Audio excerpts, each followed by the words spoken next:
And in fact, there's all this, growing amounts of research that stillness, focus time is super productive over time, right? Like we need to unplug, to reflect, to have the concentration on a particular topic.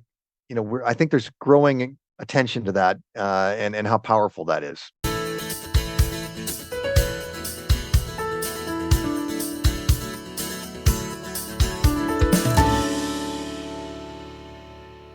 Hello, and welcome to episode 115 of the Quiet and Strong podcast, especially for introverts. I'm your host, David Hall, and the creator of quietandstrong.com. This is a weekly podcast dedicated to understanding the strengths and needs of introverts. Introversion is not something to fix, but to be embraced. Normally, we'll air each episode on a Monday. Be sure to subscribe on your favorite platform. Leave a review. That would mean a lot to me. Tell a friend about the podcast. Help get the word out there that introversion is a beautiful thing. Ed Frauenheim is an author, speaker, and consultant focused on masculinity, workplace culture, and society. He has co-authored 4 books, including Reinventing Masculinity, The Liberating Power of Compassion and Connection. He and author Jennifer Kahnweiler have researched the intersection of gender and introversion and created a program called Now is the Time for Quiet Men and Women.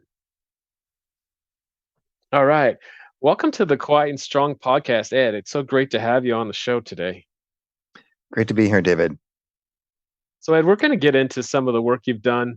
But before that, let's talk about yourself and your journey through discovering you were introvert and how you embraced that. Sure.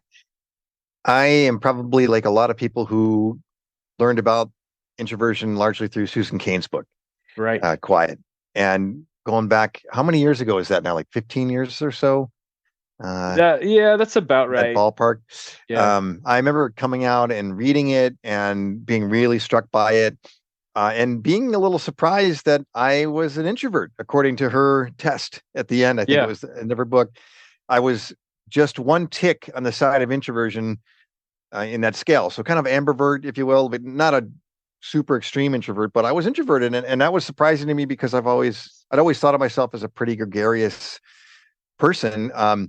But it really was the beginning of, learning about this territory and appreciating my son, who's an introvert, and kind of embracing those qualities in myself as well. So I give her and her book a lot of credit, along with other folks along the way. Yeah, definitely. And I highly recommend her book too, Susan Cain's Quiet. So if you were surprised, what made you pick it up? It was one of those buzzy books at the time. And I remember I was involved in my kids' elementary school, and a number of us were, people were reading it. And I remember reading it and being really struck by it, and ended up co-facilitating a workshop for parents about it with somebody else who is kind of an educator. And yeah, it just I couldn't say that I picked it up because I was introverted, but it's more like it was in the zeitgeist, I'd say. And then I learned a lot about myself from it. Okay, that's fascinating. And you're not the first guest to say that book has been really influential, but a lot of people were looking for it because they felt like something was wrong with them, but you discovered some things about yourself that maybe you hadn't thought of before. Yeah, I mean, the skills that I think I've got as an introvert that I wasn't necessarily feeling super proud of in the past necessarily were being a good listener, in coming up through the work world, and where there's a lot of pressure, especially on us guys, to be large and in charge, to command a room. That those weren't necessarily strengths of mine. I'm better at kind of smaller group, intimate conversations, and developing deeper relationships. Those are things that I think now I've kind of come to see as introvert skills and strengths that I felt better about myself around over time. And I have come to learn some of those quote unquote extrovert skills, like, public speaking. But I think, it helped me, build my self-esteem for sure, even though I wasn't feeling completely like I was wrong, as I think it probably is a reflection of the fact that I was close to the middle on that scale of introversion and extroversion, but definitely came to appreciate, myself better in the course of reading it. And it wasn't that you weren't confident, but it sounds like it gave you more confidence. That's exactly well put. Mm-hmm. And so on this show, you've talked about some strengths of introverts, and we talk about strengths and also needs, and we bust some myths. Is there a myth or two about introversion that you want to bust? Yeah, I'll go back to that public speaking one for one thing. I think there's this notion that we as introverts are terrified of the stage, and getting up in front of people, and that may be, I'm not sure if that's true or not in aggregate, but I think it's something that introverts can do and do well and enjoy it. And I've come to learn that a lot of performers and actors are introverts. My wife is a dancer and performer, and she's a little bit more introverted than I am. And through a lot of practice, I've done more than 100 public speaking events, and people now say you're a natural. I'm like, no, I'm not a natural. I practice this dozens of times. And I was like stiff as a board, and really awkward. But now I've come to really enjoy interacting with a crowd or giving a talk on something I care about. So that's one myth. And I'd say another one is this notion that introverts don't like people. And, it's in the right settings and the context and the quantity, you might say, of time with people that matters. But yeah, I have really deep friendships and I enjoy being at parties and big groups. But at the same time, I really need that recharge time that so many introverts need as well. Yeah, and you use a really key word in there, deep. We love people, but we also love deep connections, deep conversation, Mm-hmm. and we don't want to spend a lot of time in the small talk kind of things. We want to get to the deep, deep things. With public speaking, there's definitely myths out there that introverts can be good public speakers, but you also hit on some really good points. It's you prepare, Mm-hmm. and we like to think about things ahead of time. So it's not that we can't be amazing speakers. It's just we approach it in a different way. And I've really learned that, looking at some, working with extroverted colleagues and friends and seeing how they prepare for things and how it's very different, but yet Yeah. that's what makes it. So it's not that we can't be amazing. It's just, okay, how do we have to do it is really the question. So That's such a good point, David. Can I tell you a funny story about my first keynote talk along those lines? yeah. I was giving a talk to a group of fluid power engineers of all people. Okay. These were like folks that do hydraulic engineering, and I'd co-written a book about science and technology innovation. And at first I had 120 or so note cards, and my wife was like, "You cannot go up to give a keynote speech with reading these cards." But I was really, really wary of winging it. I think more extroverts might be more comfortable with. And I went for a swim in the hotel pool before the talk, and I realized I actually knew I could give the talk while I'm swimming in my head.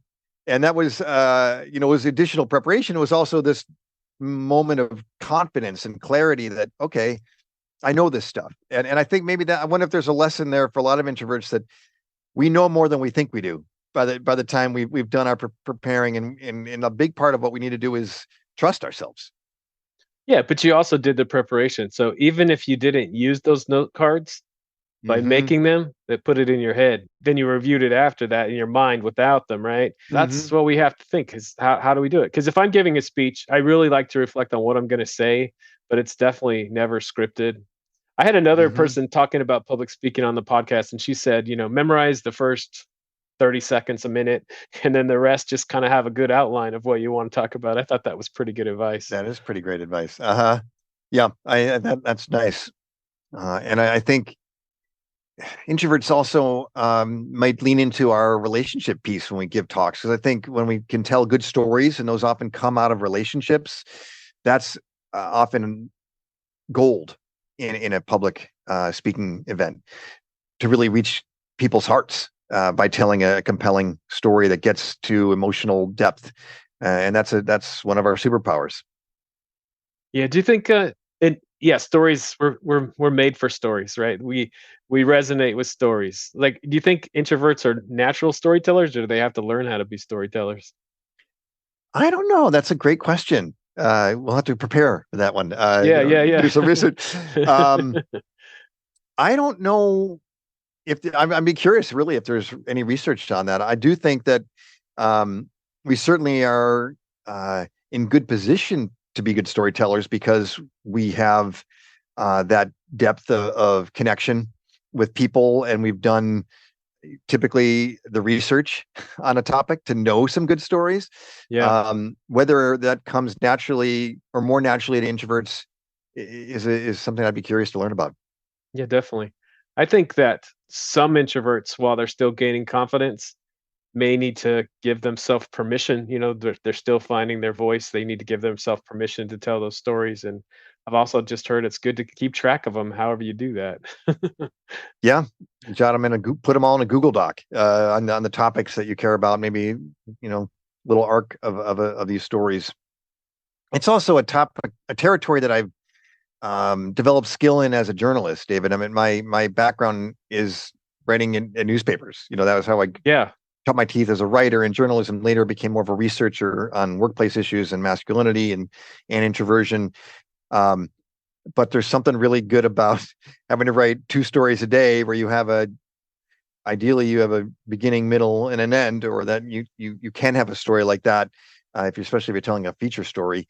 And that's all stuff that can be taught, so if some introverts out there want to get better at storytelling, it's a skill that can be developed.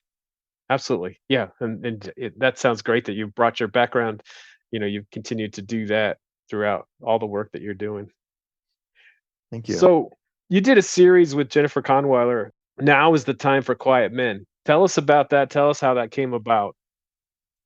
Yeah, thank you. It's been a really neat project. Jennifer Kahnweiler, as you and probably a lot of your listeners know, she's one of the leaders in the field of introversion and studying introversion at work and creating introvert-friendly workplaces.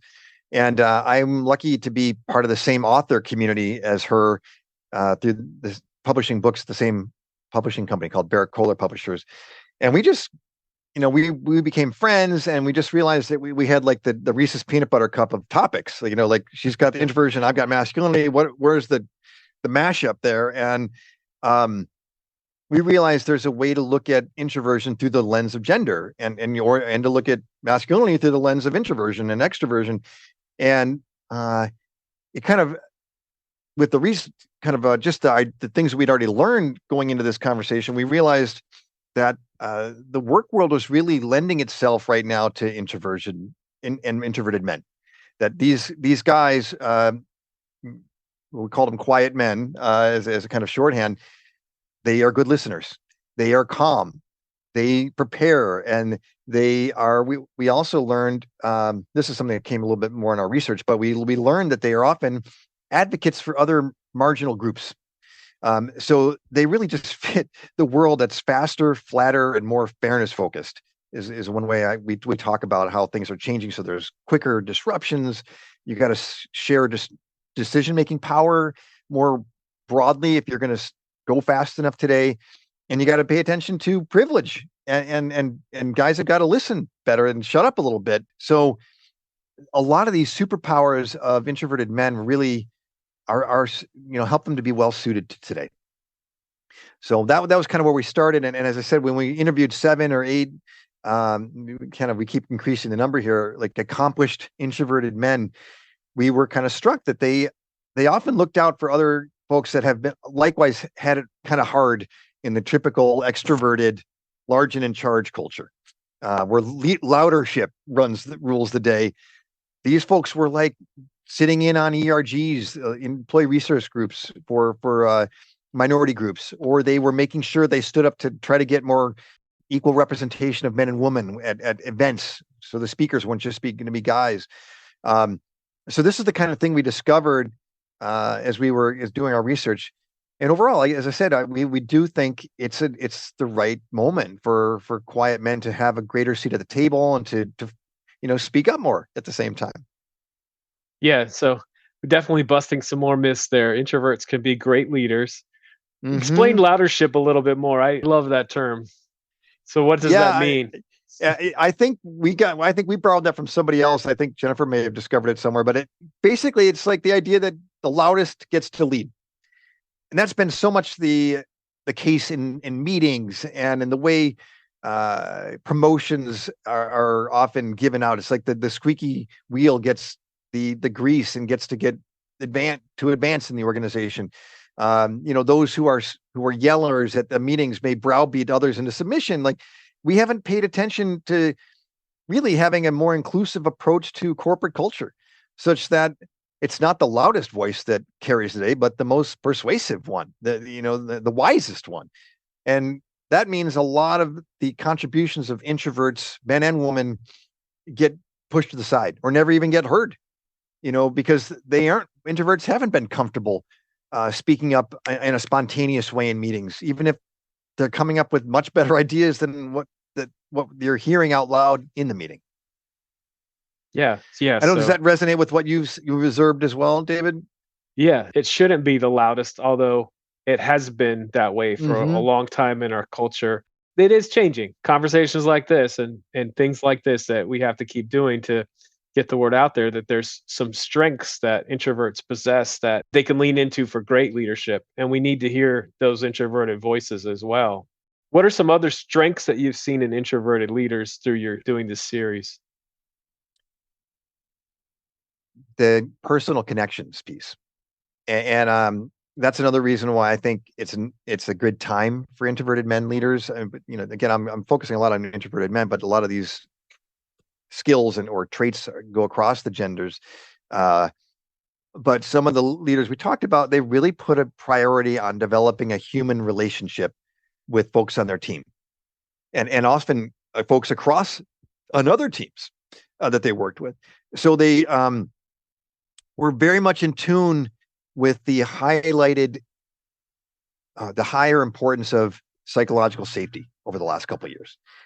During that pandemic, when it's okay not to be okay, when we realized we are all dealing with stresses we couldn't have even imagined a couple of years ago, life and death stresses, and fears, and the fact that introverted leaders could lean on this depth of connection, as you put it earlier, the depth piece, like they can have a genuine relationship and a caring relationship more readily in some ways than extroverted leaders can, and they should come across as authentic when they say, how are you doing? I do care about you.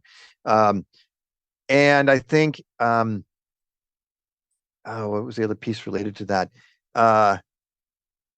Well, just to say that sense of okay, with respect to across the organization, we now know that the most innovative ideas typically involve a mashup. Just like the Reese's peanut butter cup thing, like right. You get the product team talking to the sales team, or the the customer service team talking to the IT team, so that systems get better, or products get better, services get more appealing and attractive. And that is greased by the relationships that introverts often have, that they know somebody and they trust somebody. And then there is a ready collaboration such that good ideas and good new products can surface. And also a gift that they may have is just the power of observation that may see, who does need to be into the room to get that peanut butter cup effect, your chocolate and my peanut butter, that, they can put together those cross-functional teams to really look at different things. In my life, some of the best ideas have come that way, from not one person's idea, but a combination, somebody brings this, somebody brings that, and then it comes together. However, I will say, introverts may have some great ideas on their own too. So we just have to keep that in mind. And that's actually, I'm glad you said that, because one of the myths that I will challenge people have this about brainstorming and innovation is that the best thing to do is just put people in a room and let them talk. That's actually not the most effective way of innovating. You do want to get multiple people together, but it's more effective to first let them think on their own. Another one of these introverted practices, or introvert friendly practices, that we all can benefit from. But if you just have, what I would almost call nowadays a lazy meeting, where you bring the stakeholders together and just expect great things to happen, that's not as effective as if you first give them a day or just even 5 minutes to jot down or think about their ideas on their own then you bring them together. Otherwise, you usually get narrowed in your thinking and kind of group thinky earlier than you need to. So it builds on your point. Introverts can have great ideas if they're given the opportunity to reflect first, and they get even better when you then put them together with other perspectives. Okay. And so how can leaders help that to happen? What's some key things they can do to help introverts bring their best ideas forward?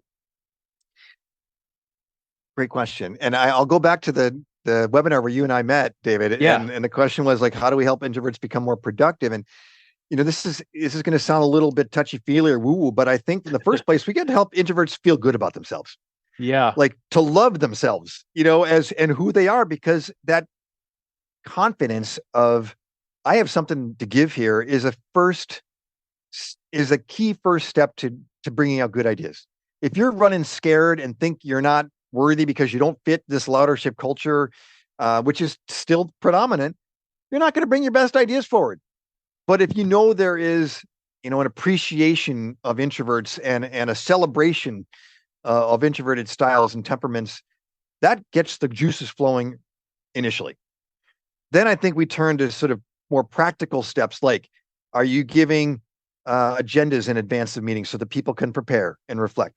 Are you providing some small group time where people can bounce ideas off? Are you giving quiet, like silent time in meetings for folks to reflect on what they would like to say or do? Are you having some asynchronous approaches where there's maybe a Facebook type thread or some kind of wiki for people to kind of be generating ideas together? All these things can be done practically, and we saw them happening during the pandemic more than ever. The remote type work. Introverts were often doing pretty great in those settings, and extroverts were the ones that were a little more uncomfortable not being around people all the time. Yeah. And of course, there's a lot we can do for ourselves as introverts, preparing and making sure there's an agenda and doing research ahead of time. But like you said, leaders can be impactful in that way too. Yeah, and I think yes. And one thing we didn't mention so far is just like have a presence for learning about introverts. Can you create an ERG for introverts, or can you have lunch and learns? Like, let's understand different temperaments, personality styles that exist in our workplace and exist everywhere. So it's not a hidden, shameful thing to be an introvert, but rather something that we acknowledge and want to recognize and celebrate the strengths of introverts in our organization. Absolutely. Yeah. So leaders can promote those kind of conversations, because on our teams, we should have introverts and extroverts. We need everybody, but we approach things differently, as we're talking about. And so if we can have those kinds of presentations or brown bags or whatever, that can really go a long way in helping us understand each other. And, maybe understanding, like, for example, that leadership isn't necessarily the best leadership, Yeah, that kind of thing. Exactly. For sure. I liked how you led with that first question that you said, introverts need to love themselves, kinds of thing. How can we help introverts gain confidence, or how can you gain confidence on your own as an introvert? Another good question. I think listening to your podcast, hey, yeah, that's a good thing to do. More of that kind of self affirmation or in education. I think read Susan Cain's book, read Jennifer Conweiler's books. If you're an introverted man, you might check out some of the videos that Jennifer and I did, and see that introverted men can become incredibly powerful, prominent, positive leaders. We interviewed the president of Rutgers University, the first African American president of one of the, a major giant state university, and he is bringing his introvert skills to leadership in ways that are making that place better. And just a quick aside there, like, when you see people do like you succeeding, it helps you have that confidence you can do so as well. So I guess that's finding those mentors. And just an aside on Jonathan is he inherited a leadership team, a council, where the culture was to not speak much. Like the previous president or former president had been much more, I'm going to be the the speaker. You speak more when you're spoken to. And Jonathan's like, I want to hear all your ideas. Why would I have a council of advisors if we didn't want to hear everybody's perspective? And it took a while for that council to trust that he was honest. When he said, tell me your ideas, it took a while for those folks to realize he actually does listen to us and he wants to incorporate our views as he's formulating decisions. So I think finding mentors, educating yourself, and reflecting on how this moment in time is very much suited for us as introverts. It's thinking about ourselves, but also looking at the world. What's needed right now? A lot of what we bring. Yeah. As you were doing this series, was there anything that was particularly surprising to you that you hadn't thought of before? Some of the things that were surprising is just how taxing it could be to be an introvert guy. Even though, even if you're in leadership positions, in one guy in particular, a friend of mine here in San Francisco, Chris Jones, talked about just being expected to be that large and in charge leader as like a vice president at a tech company. And there's a double whammy for introverted guys insofar as we live in this extrovert-oriented culture that's also a pretty hyper masculine culture, typically our workplaces, where we expect domination and you win the day, and it's mostly about crushing opponents in meetings so that your idea wins, and not showing emotion, and being stoic. And this just ran counter to his values and his temperament. Like he wants to be connecting with people and building these relationships, more attuned to the value, how healthy the bonds were on his team than immediately hitting those short-term goals. So the how mattered as much as the outcome. The means mattered just like the ends, and he just had to like turn himself into pretzels to sort of fit into those boxes, if you will. And since then, he's now gone off on his own as a consultant, so he can kind of rewrite the story, rewrite the expectations. Now he does seminars for leaders about product development around the world, and he's on his own time, not having to be someone he wasn't really. So I think, and he's not the only one who found it really hard to try to meet not only the extrovert expectations, but this kind of like command and control guy expectations as well. And yet when they did rewrite those expectations for themselves, they were really thriving. Yeah, and it makes me think too. So we've been talking about like the loudership, right? From your experience, you have a lot of experience looking at the workplace. Do people really want that loudership leader? I think fewer and fewer do. What we learned at Great Place to Work, we were talking about how I spent 6 years as the director of content there and did some work on a big study about leadership. We studied 75,000 employees and 10,000 managers, and we found that the most productive and inclusive managers were what we called for all leaders. In other words, they reached almost all their people, and they were humble. They were about building relationships of trust. They were about focusing on the big mission of the organization, not short-term results. And those are we ended up coming up with an icon that was a woman sitting on the ground, like holding a rainbow. It was like the most opposite of like the general barking commands at his team or his troops. That is maybe an older school version of leadership. But I think that's where we're going, where people want to feel like their leader cares about them. They want to feel like their leader makes space for them to have decision-making power. Younger people are given that sort of authority and power in their schooling nowadays, and so they come ready to be trusted more, essentially, as opposed to yelled at or told what to do. They want direction, not directions. And that's, I think, where leadership is going. So it really does dovetail with the idea of introverted leaders who tend to have a lot of those same traits. They're ready to be humble and listen and guide, but not necessarily micromanage. Yeah. And it's just funny that there's still plenty of people that hold a certain, leaders must be this way. But if you look at it, like we're talking about, people don't really want that. They want this other leader that introverts could really lean into, use their gifts to be. Yeah, for sure. Yeah. And one thing we learned, and already that's happening.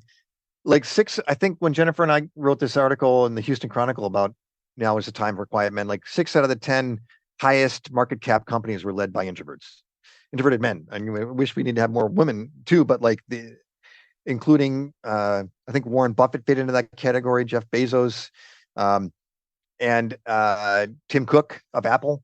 These are folks that they're rising and succeeding because of their introverted skills. None of them are all angels necessarily. We can criticize some of these leaders, but something's working about introverted leadership right now.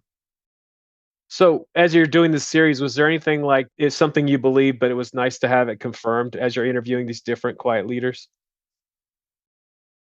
The need for quiet time, I would say, like that was almost personally reassuring to me that Chris would just collapse after giving these seminars, even though he loves doing what he does, but he saves out like a week or 2 weeks for downtime after doing a major public facing event.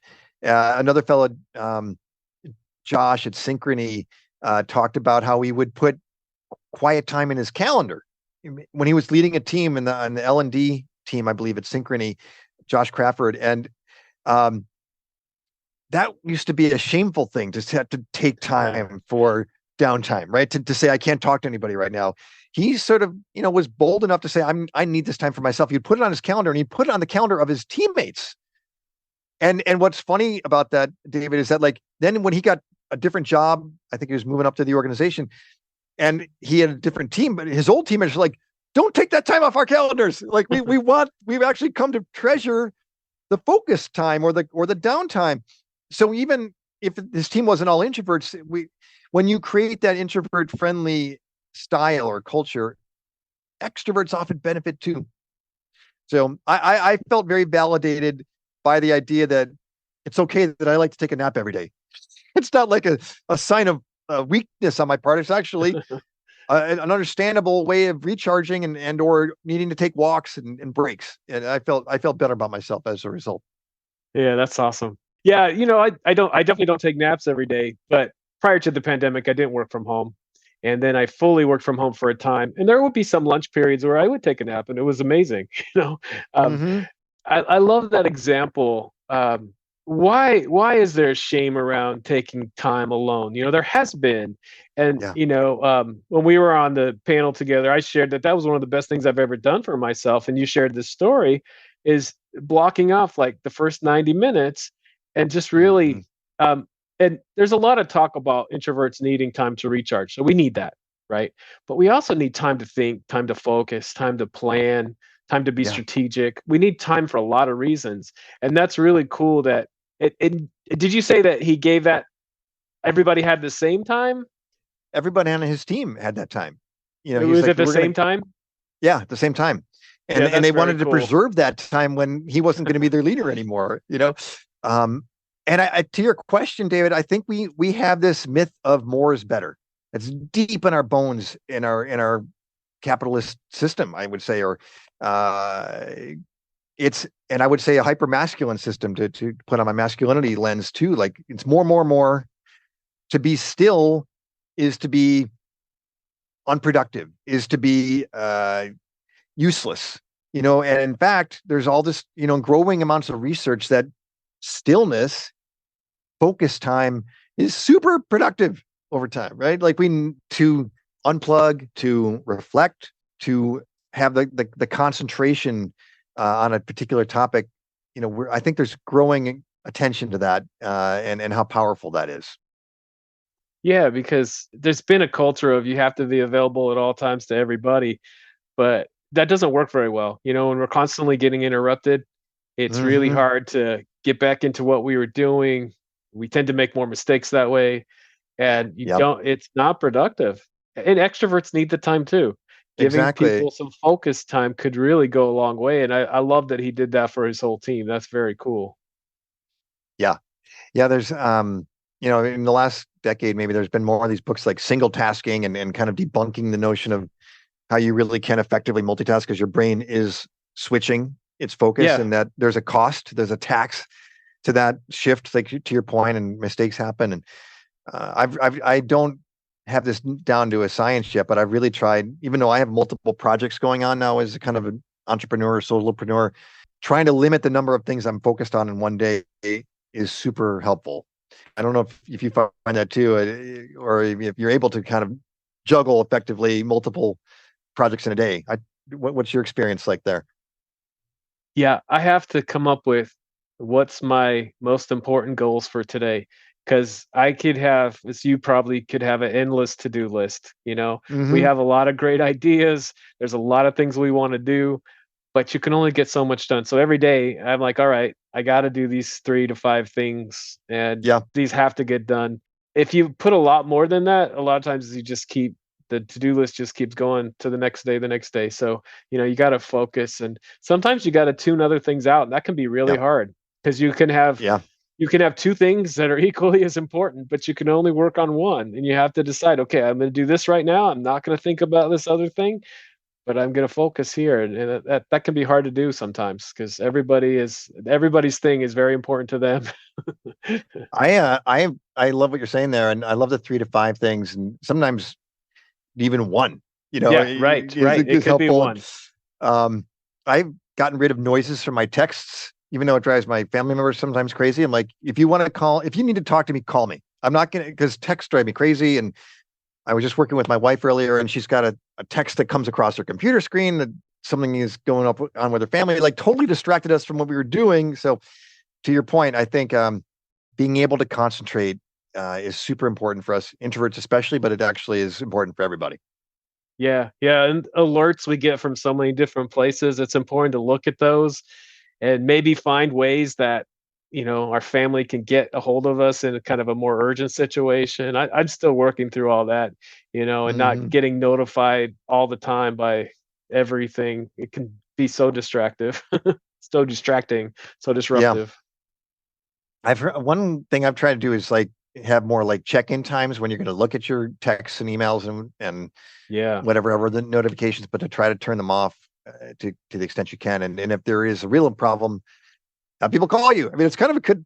There is the telephone still. That yeah, used to be the way we right. would call. That's the way we would reach out when we really had a problem. Like it's like the bat phone or the hotline. Yeah, yeah. That's a great idea. Checking emails at certain intervals, or if you're checking your LinkedIn at certain intervals, or not just all the time, because it's really, if you're checking everything all the time, it's really hard to do anything. Yep. Yep.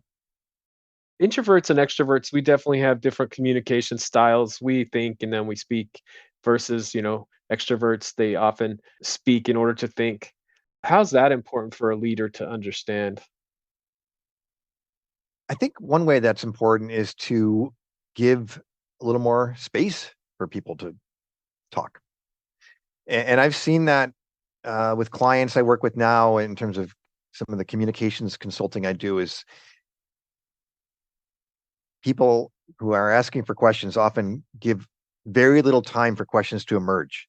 And that's in some ways not giving introverts the time they need to reflect, articulate a question, like you said, to think about what really is going to be the most thoughtful way or a thoughtful way to put a question, maybe navigate some politics in the organization, even in the way they phrase it.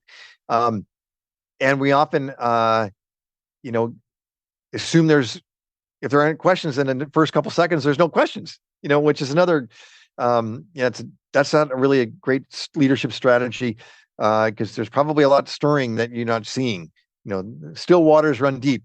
So I think one thing is just in the way you're talking in meetings.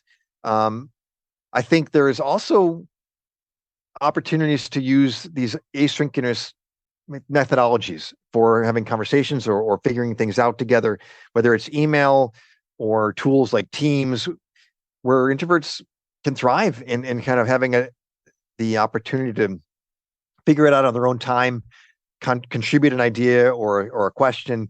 And that does allow us as introverts to take the time we need. It doesn't have to always be figuring stuff out live in the moment. So your series, it was focused on men, and I know you've done a lot of work around masculinity. Everything we've talking about today can apply to men and women both. Why the focus on men with the series that you did?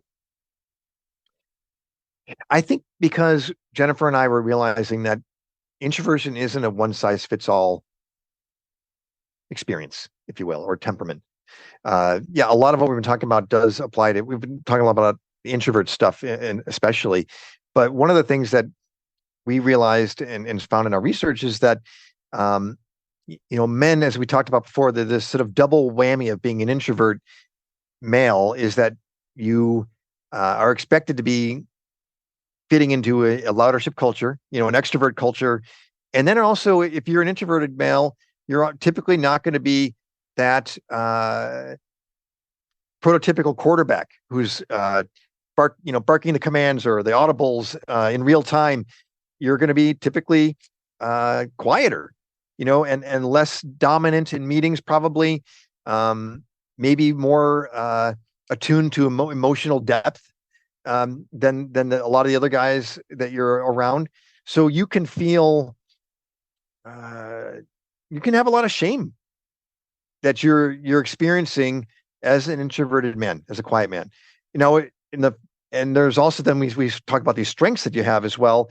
But just to kind of look over at on the female side of introversion and how some of those challenges play out, you are often considered to be having resting bitch face because you're not necessarily expressing with a facial with your visage what people expect to see in a big friendly group, say, as an introvert. There may not be the same level of emotional expressivity, or you're not necessarily having a bubbly, supportive manner with other guys, and considered again like to be cold.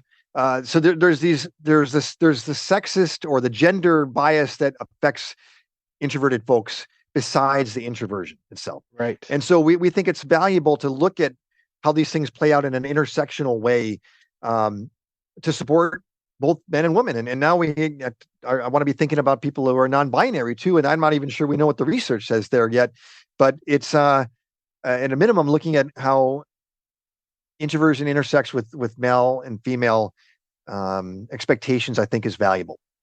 Absolutely. Absolutely.